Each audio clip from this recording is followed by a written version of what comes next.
Welcome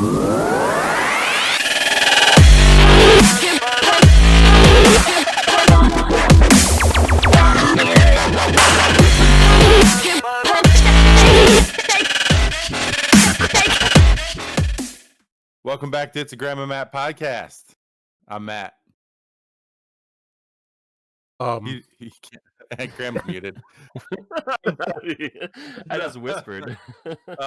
And I'm Alan. I thought we were doing the ASMR version of the show tonight. Oh man, ASMR. Oh, ASMR is so cringy. I don't get it at all. We got a fantastic show planned for you this evening. If you're born under a rock or you've been living under a rock, you may not know what's going on what we've been seeing is the last week, but really what's been going on since last year, and that is Stonks. If you are under a rock or living under a rock, please share the address. Oh crap, I had myself muted. Stonks. Yeah, so it was working. We weren't going to say anything to you, Alan. We're just like, sweet, finally. Right. So yeah, basically what's been happening over the last week is a lot of people have been putting in a lot of money into different stock companies like GameStop. Power to the players. Yep. AMC, Dogecoin of all things. Dogecoin. Right.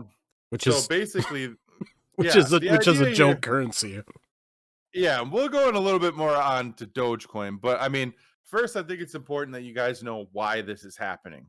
And so I have a picture that I'll send to Alan and he can put it up, but I'll just read it here for you. Basically it says, let's dumb this down for you apes. Let's say 5 bananas currently cost $10. So bananas being stocks. One ape on the market has 5 bananas stocks. Snake asked to borrow 5 bananas for a bit and instead sells the 5 bananas thinking the price will go down soon, which is called shorting. He thinks he can buy them later for less and give them back to ape, so he makes profit on the difference. Now here's where it gets fun. Group of apes notice what stupid snakes are doing and decide to buy all bananas on the market until snakes have no other choice than to buy from the group of apes in order to return what they borrowed. If group of apes stay strong, then the price will go up. Or in other words, it's going to the fucking moon. To the moon. So basically, where Stonks. this all started, Stonks. Where this all started is what the hell? Alan's like just voice cameo all night long.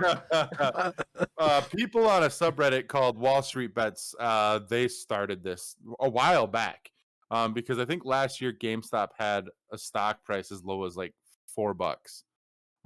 Now our Lord and Savior, Deep Fucking Profits is his name on Reddit, basically views GameStop as an undervalued company, and started pumping money into it and encouraging other people to do the same, because of a hedge fund, Melvin something or another. Melvin Capital, I believe it was.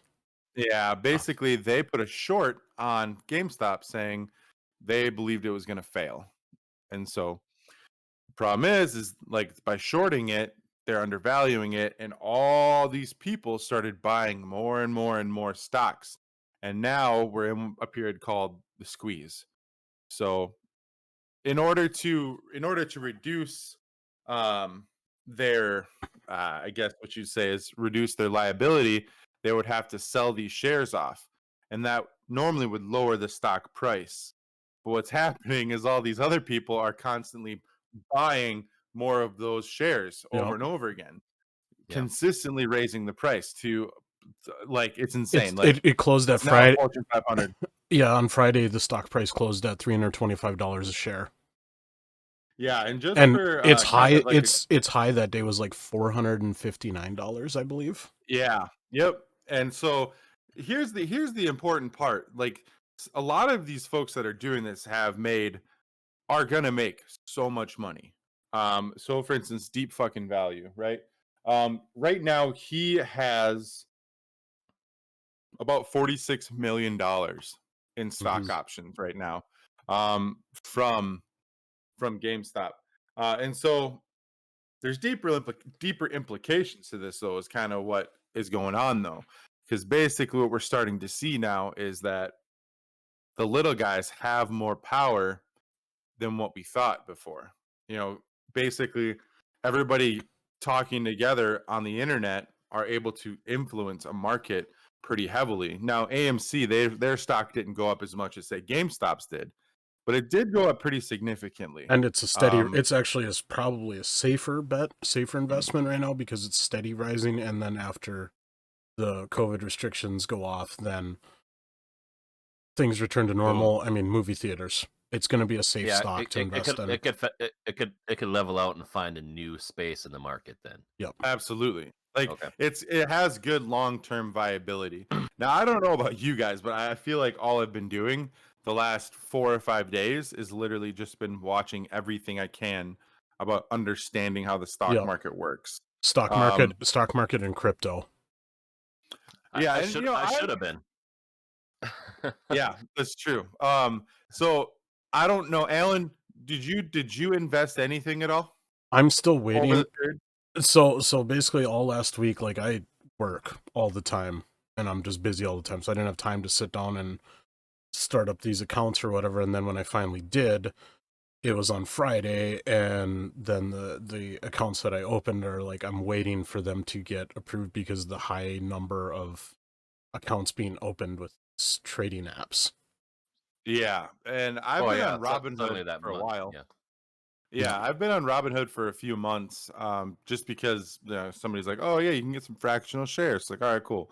I'll keep there just in case something happens, But I have been putting money into things like XRP, Ethereum for a while, and so as soon as I saw this happening, I immediately dumped in $10 into Dogecoin, which is a cryptocurrency that basically started as a joke.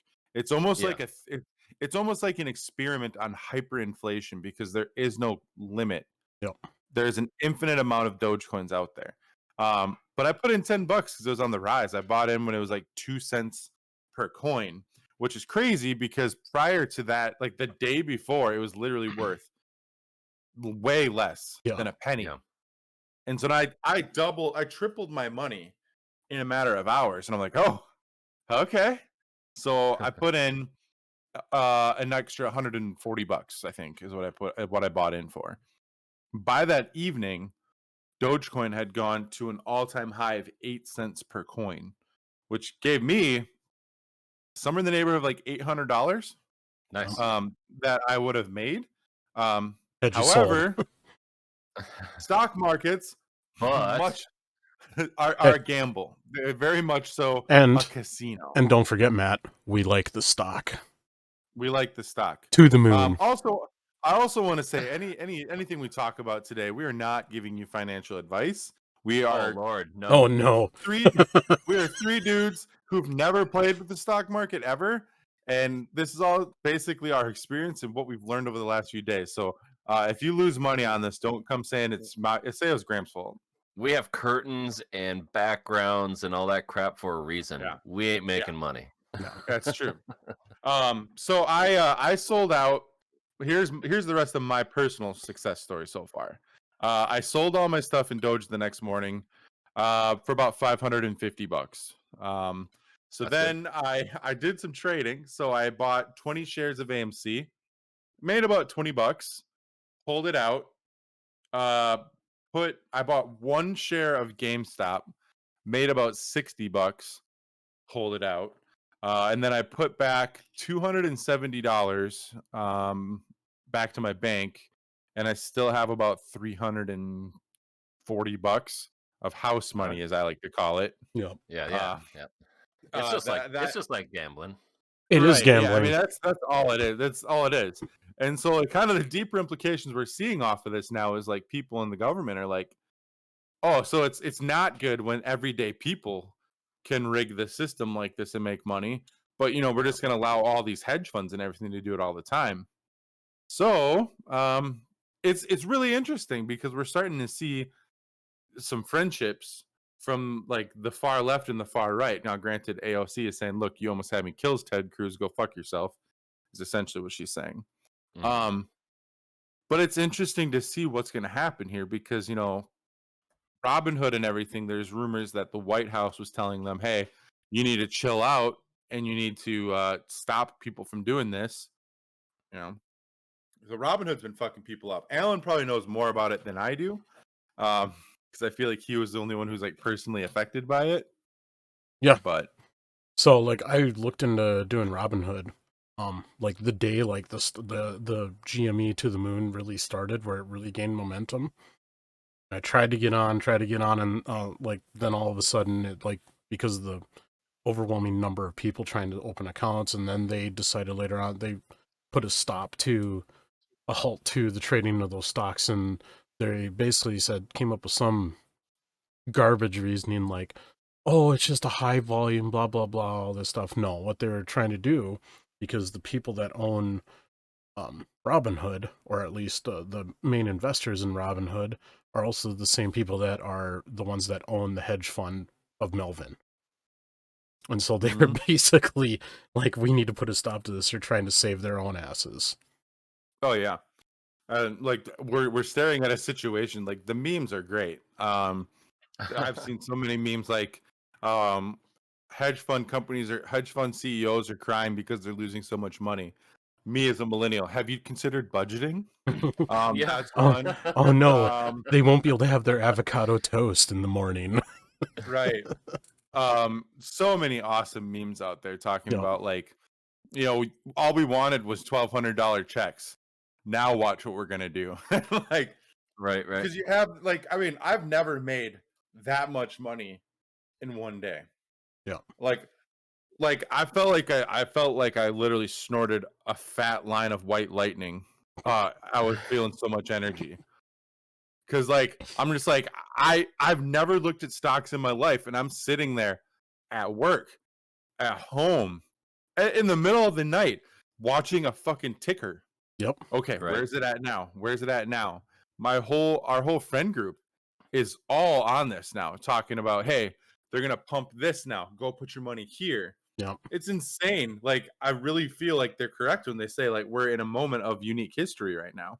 Yeah, well, and TikTok has been going crazy too with like all these different people going up there and say buy into this, and you watch other TikToks that are doing that, and you see them making money. Like people are being it seems like people, at least on the lower echelon of society, right? Like you know us, are really taking advantage of like communicating with each other and making this happen. Like what happened on Reddit now is like extending into every platform to say, hey, now is our time.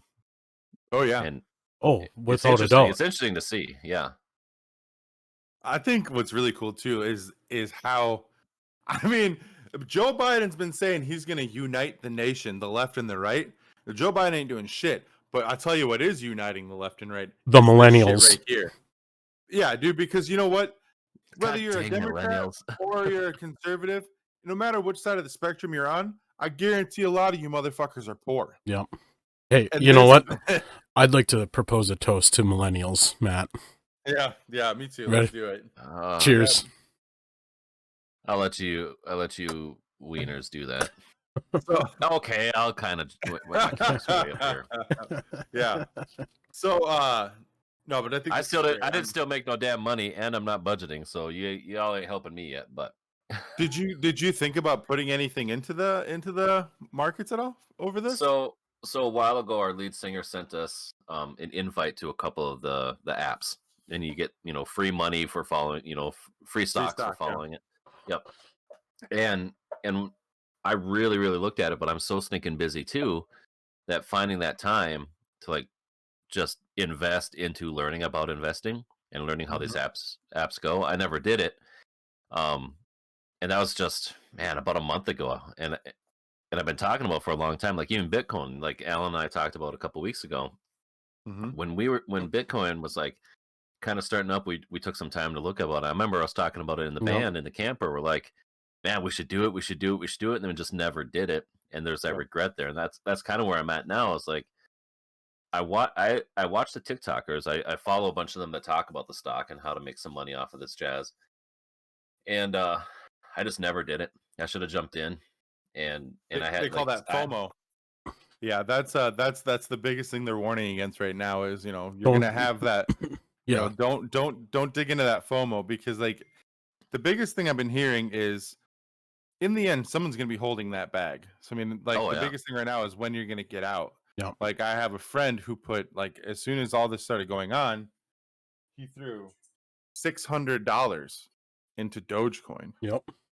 at the height, at like, well, not the height, but we're talking like 5 cents a Yep. coin. Yep. And he got himself up to around that $800-$900 mark, and then boom, like it just dropped.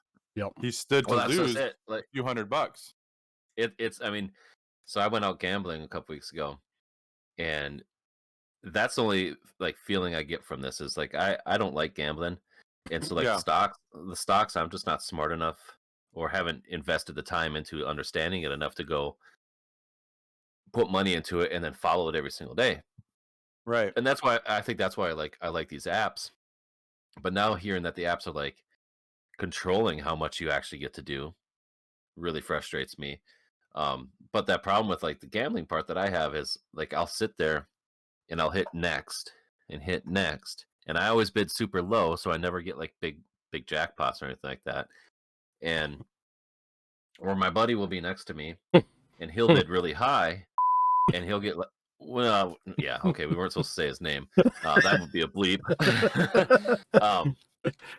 But he'll hit some pretty big jackpots. Yeah. But it's that you got to be willing to gamble to be able to get Oh. that. Now, sometimes it evens out. Sometimes you make some. Sometimes you're just catching it back up to even. Mhm. And that's really why I haven't looked in the stocks, because it's like, all right, that I feel I just have no understanding on how to do, and Well- I suck at slots anyway. So I mean, how Well, would I do? Here's the in thing: is stock? like normal like stock investing isn't gambling like that. No, I know that. What we're with like the GME, AMC, even BlackBerry, and then Dogecoin stuff, that is Yeah. very much it's exactly what we're doing. We're basically gambling. We're playing against the house because we are card counting basically at this point, and Yeah. they're all pissed off Yeah. because we figured out the game. Yeah, because it's not like they haven't been doing this the entire time. Like Yep. the same kind of conversations we're having are the same kind of conversations they've been having in their fucking ivory towers, Yeah. away from our ears. But I mean, it really goes to show how far the internet has come. Like, and I like to think of it this way, because like the whole goal of a lot of people like on the left, or really any revolution, is that the people are the ones like that they're making a stance against something. And like no Well- change ever really happens until the little people band together, because there's definitely more of us than they are of them. Yep. Well, And so what happens with all this too is like you always see these guys like talking about the market and talking about breaking free in it and winning big, but even those people like seem to have some type of in, right? And then they don't share that. They don't share the success. They make tapes, or not tapes. Nobody does tapes anymore, but they do these online tutorials and all this crap. yeah. But they never really give you the answer. And so, for this to happen, where, like you said, where people see what the answer is, see the path, and do it. I mean, this is when we talk about like a revolt, or a revolution. When that stupid lady with the onion on her face, it's a shit, like Yeah, that type yeah. of stuff. This is more up to my speed, right? Yeah. Where we can take back some of this, because we always talk about like politics is run by the money, which is run by a small few. The world is run by money, Yep. which is by a small few. And this is that opportunity where you see the little people knocking down and getting over the oh no, what's that called around a castle? The moat. The moat. Yeah, the moat. Thank you. They're getting over the moat and finally breaking into the castle. Yep. Yeah. And it's to me, It's scary terrifying to because them. it's terrifying. It'd be interesting to see what it does to the little people, right? And how the market tends to play out in the future. But Yeah. right now it's exciting stuff because it shows like, hey, you all better like realize that our Constitution says we're in charge, and we need to be in charge, and we want some equality here in everything. Yeah. I mean, we had the keys to the kingdom the entire time, but I mean, we were lied to about how easy it was to use it. Yep. And Yep. that's what's funny about this whole thing. Yeah. So it has got me thinking about other stuff though. So I mean, obviously this is going to go away at some point. You know, like it is a bubble that is going to burst, blah blah blah blah.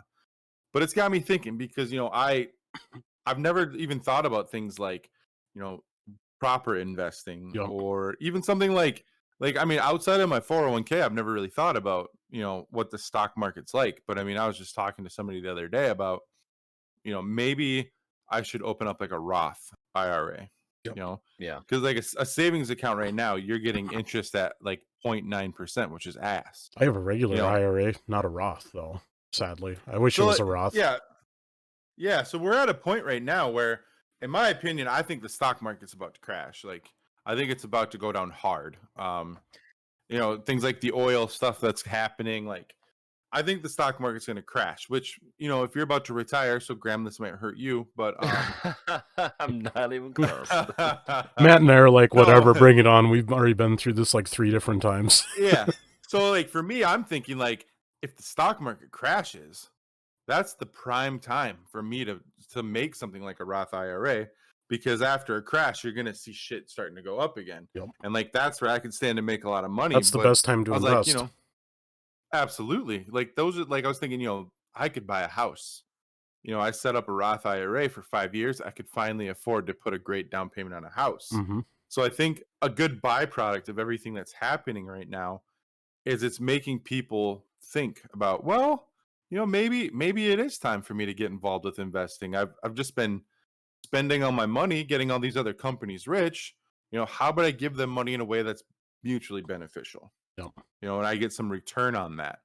And it's almost like for like us millennials, like this is one point. Well, I'll give Graham a little bit of credence for what he always says, but I think it's a wake up call for people our age. Honestly, Yeah. like I mean, it's a time where we can say, "Oh shit, I never thought about this before." Number one, because I was never taught it. And number two, I mean, we millennials are, you know, a lot of times we still act like we're 17. You know, Yep.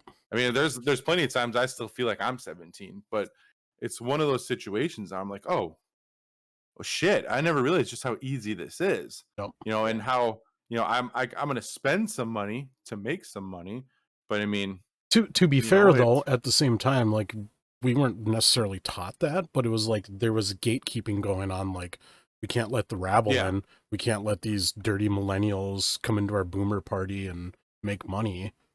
You know, that's also we true. need them to depend on us so we can keep blaming everything wrong on them. Yeah, I mean, we've been being told the entire time they're doing stuff wrong, and now we're doing it right, and they're pissed. Like how many articles Well- came out that said millennials are ruining this industry and that industry, blah blah blah. Yeah. You know. All right. Put your tears away, you little ninnies. Jeez. Millennial this, no. It's you know, every generation above, you know, 2 generations below goes after that generation, right? But you really got to look at it like all these barriers that are being broken, like when it comes to tech, when it comes to this type of stuff, when it comes to like how many millennials can like just pick up a guitar and play or anything. Like it's insane, like how the codes are being cracked by that generation, right? And this just goes to show that here's another one, and all this, at least if we're gonna go generational, is more than willing to go against the grain, right? Yeah. Versus like, I mean, boomers did, my generation did, but at the same time, like we were confined because we still could just kind of listened. And so for this to happen is just that extra proof again. It's like, all right, you know, coming into your own, right? Like this is that you finally left the homestead and you're just kind of coming into your own. This is kind of what's going on and what we're seeing with it. And it's a lot of cool possibilities. Dangerous, right? Because like if the stock market crashes and all that jazz, like, but good too, because you know these tests need to happen and change needs to happen again. Like we're in this decade or two here of like major change needs to happen, and it's either going to be now or never type of attitude. And the now is really coming, and that whether that's this race, equality, and all this different stuff. Like now is now. We're not waiting for it, and so that it's cool to see that. So you're calling us millennials trailblazers, is what you're saying? Oh, I mean, really, when it comes down to it, we kind of have been. Not musically. We'll stick with No. my generation. Well. Just because you had 5 bands that all came out of Seattle that sounded exactly the same doesn't mean you're a trailblazer. What? Just kidding. I like those bands too.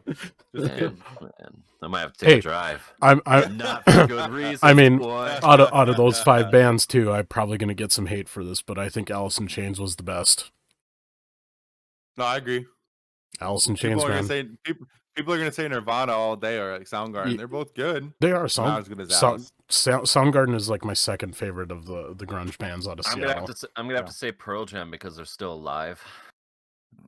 I don't like Pearl Jam that much. Really? I'm gonna be honest with you. Nah, I'm not too much into Pearl Jam. They got some great tunes, but yeah, I mean, I don't know, compared to Soundgarden Vitology, and Nirvana. God. You know? No, not that one. Not that one. Not 10. So yeah. So stocks, man. I mean, you all should invest. Yeah. And do it. Take the lessons of this and try and do something. Don't follow my advice in terms of like what I think you should put it on, but I think it's about time that anybody who's 18 or older should really start looking into this. And I know, one of the big things, if you're going to invest too, is diversify. Don't just invest in like one area. So don't just invest in tech companies. Invest in medical. Invest in industry. Manufacturing. You need to spread it out, and even invest in like foreign money markets too. And stuff, in the dong. Yeah, and stuff like the crypto. Vietnamese dong. The dong. Dong. That reminds me of an episode of Top Gear when they went to Vietnam, and like one of the guys is standing out in the rain, and he goes, "Oh, me dong's getting all soggy."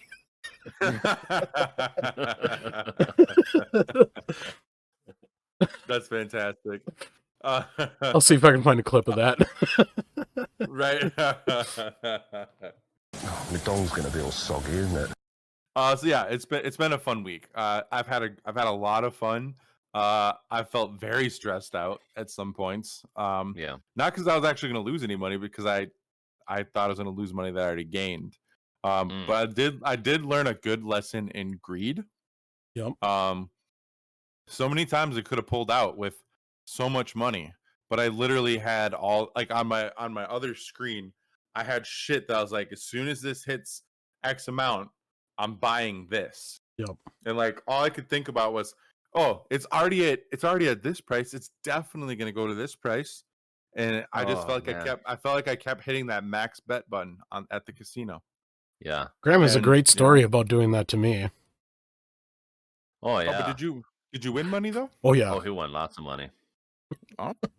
What did you walk away with? Like $800 that night? Yeah, 800 or 900 that night. Yeah. Yeah. He put 20 some bucks into a machine. And what one was it? It was the Elvira machine. I think it was Elvira, yeah. Yeah. And Alan sat there because of Elvira. No, I sat there because our friend had just dropped like $400 into it or something. Yeah. Oh, and didn't win? Yeah, and didn't win. He lost $400 on it. Oh, that's the best time to jump on that machine for sure. Yeah, so Alan jumped on and he didn't know what he was doing, and I knew on this game because I watched our buddy play it quite enough that I knew what it did. And Alan's like, hits max bet, and he's like, "What should I do?" I'm like, "Max bet again. It's only $20."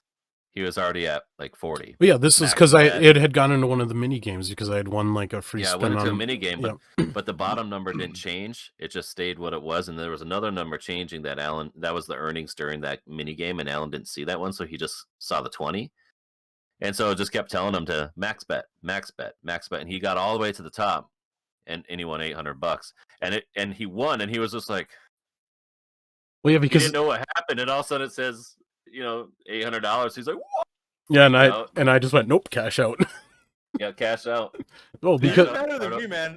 I would have rode that thing home. I've been like, all right, let's fucking go and keep hitting it. See, but that's me, man. Like, if I win 40, I cash out and put my 20 back in. Yep. If I Yeah. double it, like I always do that. If I win big, I'll cash out Yeah. and put my money back in. It's the only way to roll, Yeah, man. that's that was the bad thing about when I went to Vegas is like when it comes to gambling, I don't gamble much and like I'll only bring like 20, but then as soon as I lose it, I'm like, oh, I need to go get more money Yep. because I'm gonna ride this, and I have a hard time stopping, and like luckily I'm poor enough that like I don't go too hard, like I'll only maybe go to like $100, but Oof. yeah. A week and a half, a couple weeks ago, I went and I got a little buzzed, and I went there with like $500, and Yeah. I like middle of the night, I had $200 left, and I was like kicking myself in the butt. I was like, why did I bring $500? Like I'm like a $20 guy here. Maybe like Alan's seen me drop 100 Yep. once, and I was like furious about losing $100. Like it just kicked my butt because every dollar I earn is used somewhere.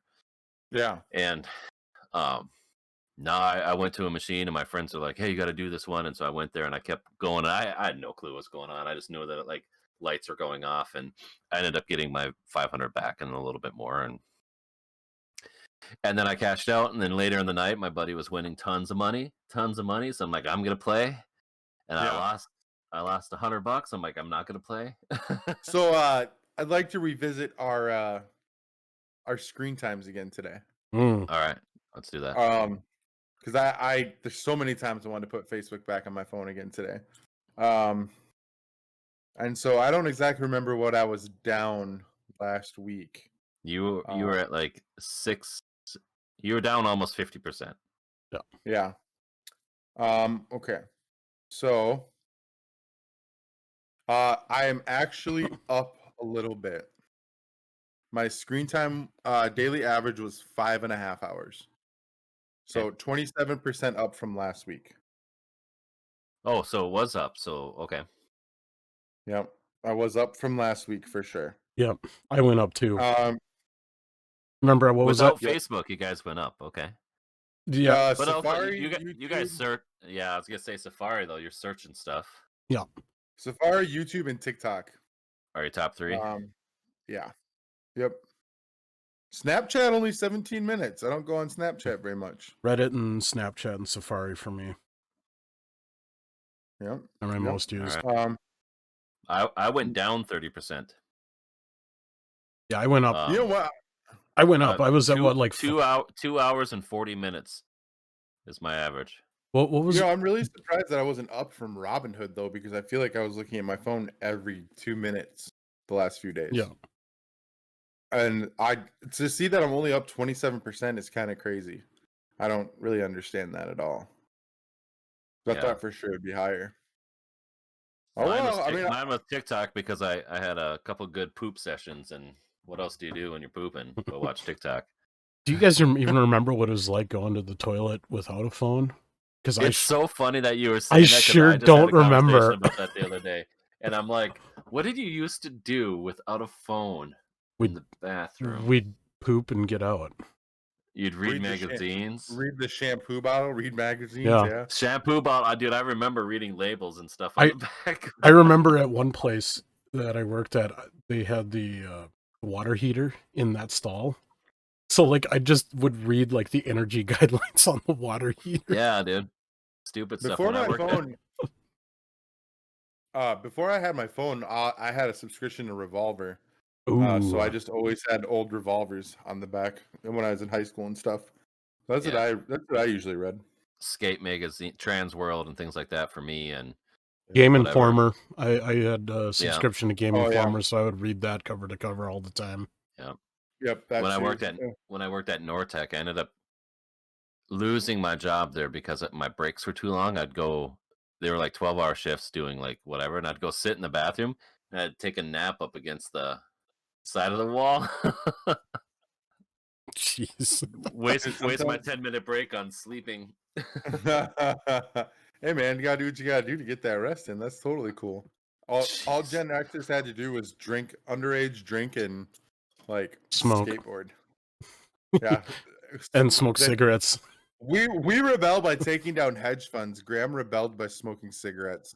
Yeah, right. Mhm. Probably the truth, man. That's it. That's it. And refusing to wear a belt. Yeah. Look at my underwear. Look at me rebelling. Oh my Oh God. God, I remember that. You know, Um, for some reason that just reminds me. You remember Jinko jeans, Matt? oh yeah. Apparently, No. they're starting to make a little bit of a comeback. Oh Gross. God. If ICP comes back too with them, I'm just gonna end it all. You're acting like you didn't wear baggy pants back in the day. Not freaking Jinkos, man. I had a pair of Like Jinkos. we wore Dickies or Levi's, man. Like that's what it was. Well, I mean, you were also a kid in 1975, so I mean, they didn't even have Jinkos back then, so it's fine. They only had Levi's. Well, you Yeah. remember like you were really cool if you had like the ultra mega wide Jinkos and like the chain wallets Oh, and the chains like No, that went no. down to your ankles and stuff.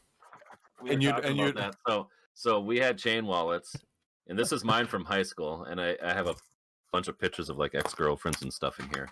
And but we That's what he brings Are into they the in color? bathroom. Are they in color? Are they in color? you know they are. Oh, They're okay. not, they're in color. They're not on glass. Okay. They're not lithographs, are you sure? Yeah. They weren't Um, paintings. hold still, yabishes. But no, I found a picture of myself, 6th grade. I'll have to share it on here. I'll grab it sometime. How I big had a- was your beard in that picture? I didn't have one. I had this nasty little porn stash that you grow. And, don't like the mustache. This is ginger glory. I was skinny as a rail, and I was wearing this. It was in front of Beta Pod in 6th grade. I was wearing my baggy jeans, baggy Dickies with my etnies, and then I had this Danzig shirt with like a naked like demon slayer on it, stabbing a monster, Oh, and then nice. this long ass chain past my knee and a bowl cut. Oh yeah. True to the age right there. Oh yeah. 100%. What year were you in 6th grade? Like 95? 96? No. Well, maybe. Yeah, no, Maybe. 66. I was freshman year at 16. So 96 would have been The height, like high when school. Korn and all those guys first came out. Oh yeah. Yeah. Oh yeah, man. Yeah, I was in Oh, I high remember school those then, days. so like 90. I would have been 14 in Man, middle you're school. old. Yeah. I was like in 2nd grade when Korn dropped their first album. Oh man, I brought that album in our English class. God, luckily I don't have any friends from high school anymore.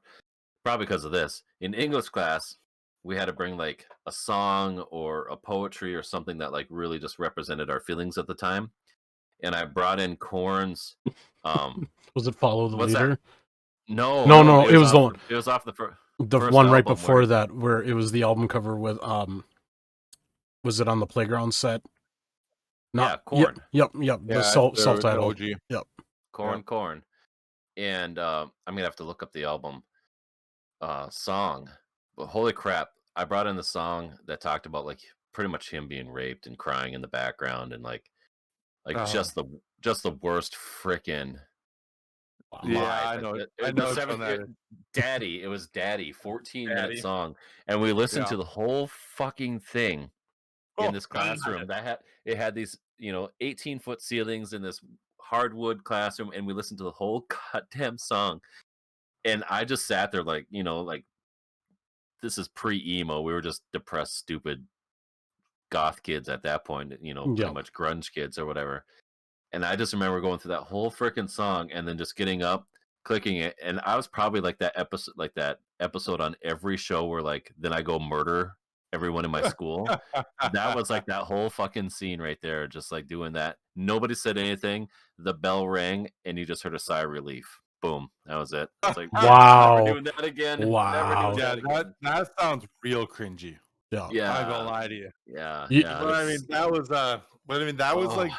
today's Juice World, I guess. Like this song's really how I feel right now. They play like Juice WRLD or XXX Tentacion or something. Yeah, And back then it was fucking corn. Takeshi 6ix9ine.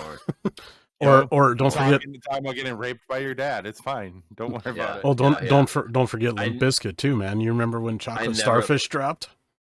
Yeah, I do. Do you remember when Chocolate Starfish? Yeah, dropped? I was in middle school when that dropped, man. Yeah, I was in middle school. I was in college. That was like my first parental advisory CD.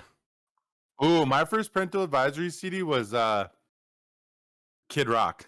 Ba to the ba. Ba with the ba. Yeah, my friend burned it for me, and my mom found it. Got real pissed off. It's great. It's real great. Oh yeah. I remember having to do that. Yeah, so I was 20 when you guys were dealing with that stuff. Oh, Limp Bizkit was a has-been by Chocolate Starfish. No. Oh, they're starting to get. I don't view that as peak Limp Bizkit.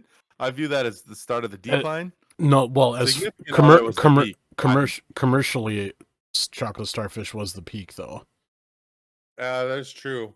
But looking back at it now, that album was trash compared to Significant. Yeah, there was only like a couple good songs off of it. Well, yeah, relatively. Well, it's safe to say that we're completely off topic. But you know what? It's safe to say that the stock market episode was a short one, regardless. Yeah, you know what? That's okay. You know, we didn't have to get so heavy with you guys today. You know, we tend to go pretty heavy because that's just kind of the nature of how we talk about things. So here's a light one today. So you know what? If you were listening to this tonight, go to our Discord. Tell us if you invested anything. Number one. No. Number two, tell us what your favorite. Tell us about your favorite album when you were in middle school, high school. Yep. Let's see if you had any cringe moments like Graham's. I doubt it. And number three, tell us how cringy Graham is. Eat a dick. Yeah. Eat a dick. Yeah. Yeah. Next week we have a guest. Yep. We have a guest. Alan and I, much like last time we had a guest, Alan and I don't know anything about the guest. So Graham will be leading the show. It'll all be a surprise. It should be really fun. Just surprised that I'm leading the show because Alan does all of this. No, just kidding. Yeah. Alan's like, no. It's hey Matt, just turn your head just a smidge. No, other way. Like look the other way. Completely. Yep. Yeah. Now pucker your lips. No, go back. Pucker your... Oh no. I'm not kissing Stonky Boy over here. Come on, kiss Baldy. I'll rub his head. There you go. Yes, no. So next week we got a guest, and that'll be fun. And we're gonna try to do that every 4 episodes, every 4th episode from the last guest. So if you want to be a guest on the show, just hit us up. If not, we will continue to bring in people, and we hope that you all like and enjoy them. Yeah. The last one was a rave, and so that's good. And so this next one should be just as wonderful, and we'll keep it going for you guys. Yeah, absolutely. So make sure if you're new to the show, make sure you like and subscribe on YouTube, or if you're following us on Spotify, there's something you can do to follow us on there. I think it's called follow. Is it still follow? Yeah, I think it is. There's a myriad of different platforms you can find us on. But yeah, drop by the Discord, follow the link, go to the Discord, chat with us. We always love to hear from people, see their ideas, argue with us. So yeah, this has been It's a Graham and Matt podcast. Yeah, I'm Matt. I'm Graham. I'm Alan.